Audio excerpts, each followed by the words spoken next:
Doo-doo-doo-doo. The man who knows everything is back. Now I'm going to tell you the secret of the universe today. And it all starts with the sun right there. And the energy that it's creating on Earth through the magnetic fields. All around us there's magnetic ley lines is what they're called. That's where the magnetic force that goes through the Earth in one side of the poles and out the other, and then around the Earth back to itself.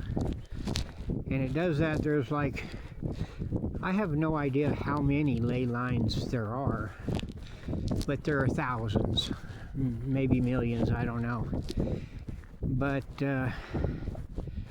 if you're within a certain distance of that ley line, the easiest way to explain it in these days is to say it's like your cell phone tower and your cell phone. So if you get outside of the range of the ley line, then you start receiving that magnetic energy as a light being. You crave that energy. Inside your body of clay, there's a eternal energy that lives in your body. You're a being of light, an aeon. So you're trapped in this body on Earth. And when you become trapped, part of the trap is that you forget who you are, and that you are an aeon and a being of energy and from another dimension and all that stuff. And you have to kind of understand how dimensions work. They're like a Russian nesting doll, where one dimension is the smallest doll, second dimension is the doll around it, third dimension around it, all the way up to 10, 11, whatever there really is.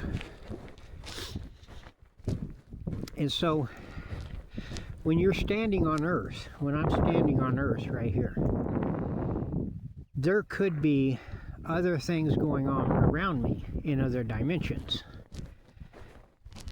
that have nothing to do with me at this point, because I'm stuck in this 3D hologram world where, you know, I create my reality just like you do. And what that means is that when you look out through your eyes are seeing it, not your brain. And when you hear something, your ears are hearing it. It's an organ that can pick up the frequency that it's hearing and transmit that quantumly, instantly to your brain. Even though there's a connection of neurons to your brain and whatever, you are almost like telepathically in touch with your brain. The neurons are there to create the electricity that makes all of this happen. And your pineal gland is what interacts with the universe. It's like your cell phone antenna, right? And so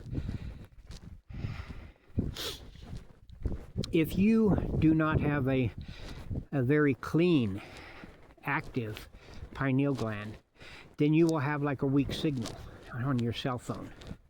And your whole consciousness is not in your head. It's right out here in the ether. It is our consciousness. And each and every one of us, when we think of something, we're not thinking in our brain. Our brain is like our computer operating system, where sometimes, people have a Windows 3 operating system, and then sometimes they have a Windows 11 operating system. And the two are not compatible.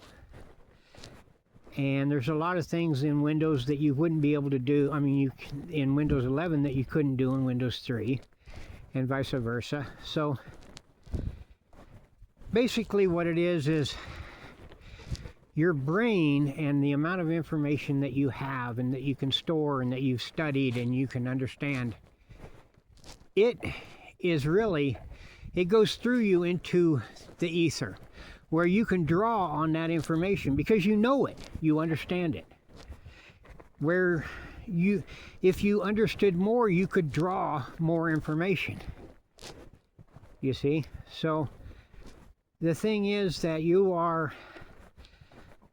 you have to still enlighten yourself, teach yourself, learn about the different things that will enlighten you to what I'm saying is that all religion has a bit of truth to it, but none of it is true.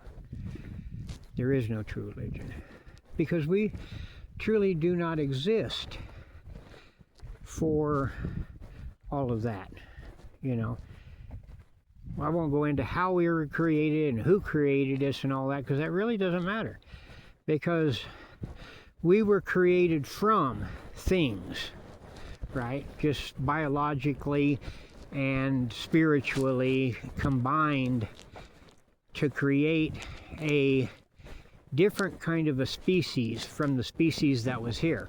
In other words, our cousins, the gorilla, would live their whole life and never think, who is God? Who created everything around them?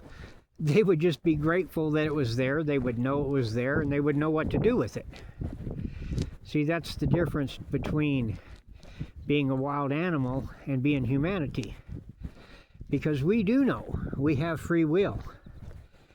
And we can understand everything that's going to happen. We can predict it in our mind if we allow ourselves to understand the event.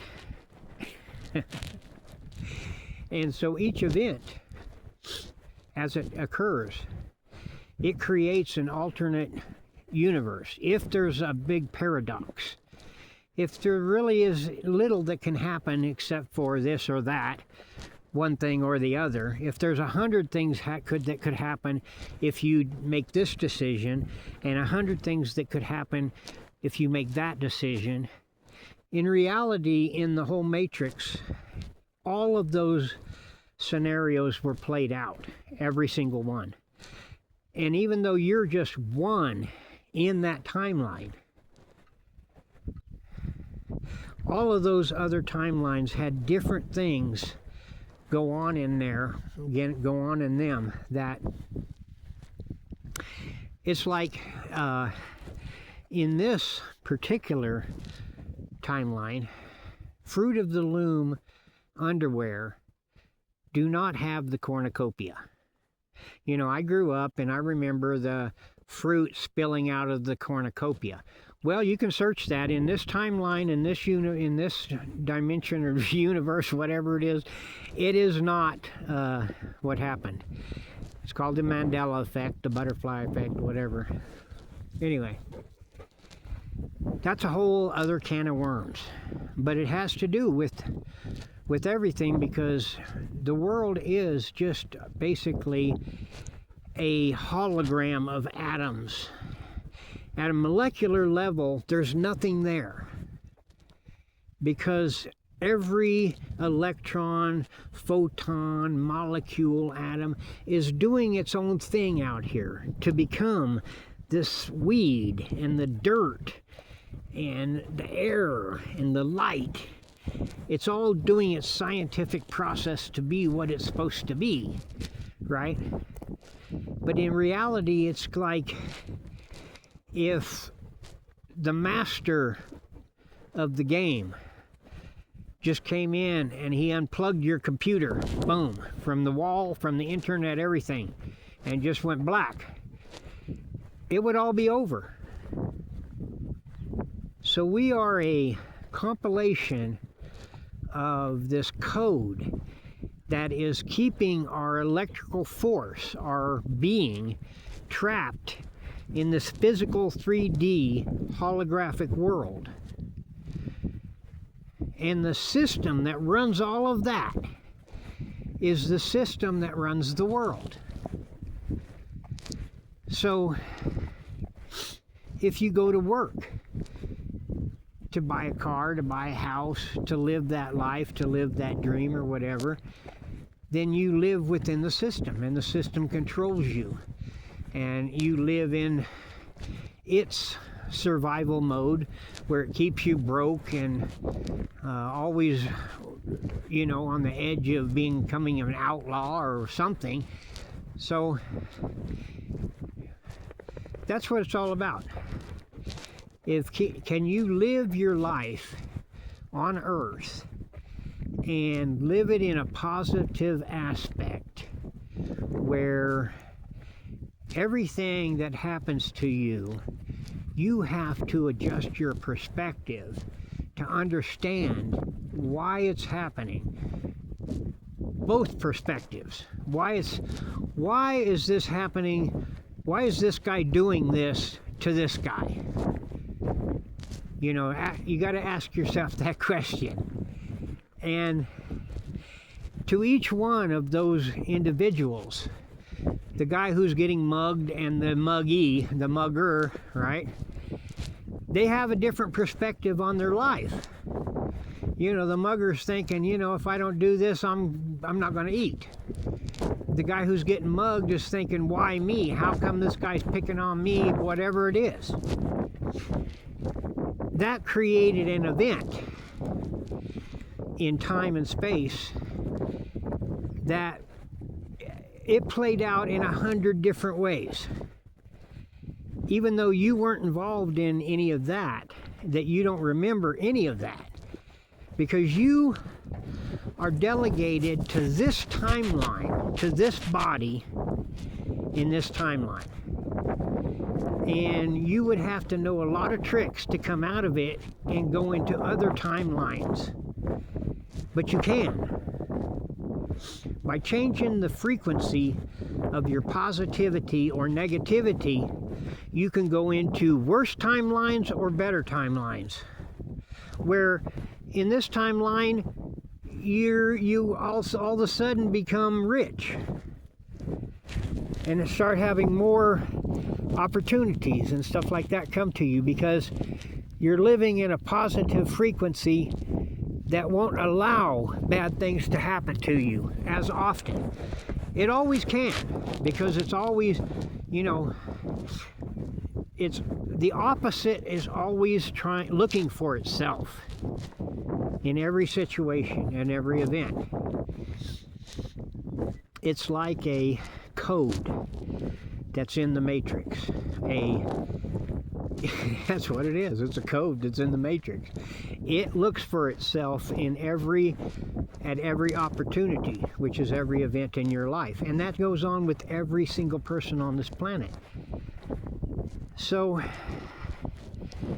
all of that information, everything about all of that, and not just that one, in every world, in every dimension that's created by it, all of that information is there forever, right? So you actually, in your real body of energy that basically leaves your body here on Earth and goes back to where it lives in another dimension, and it's awake and it's doing its thing, and it's, you know, talking to people saying, yeah, I'm doing this or that in the game or whatever it is, right?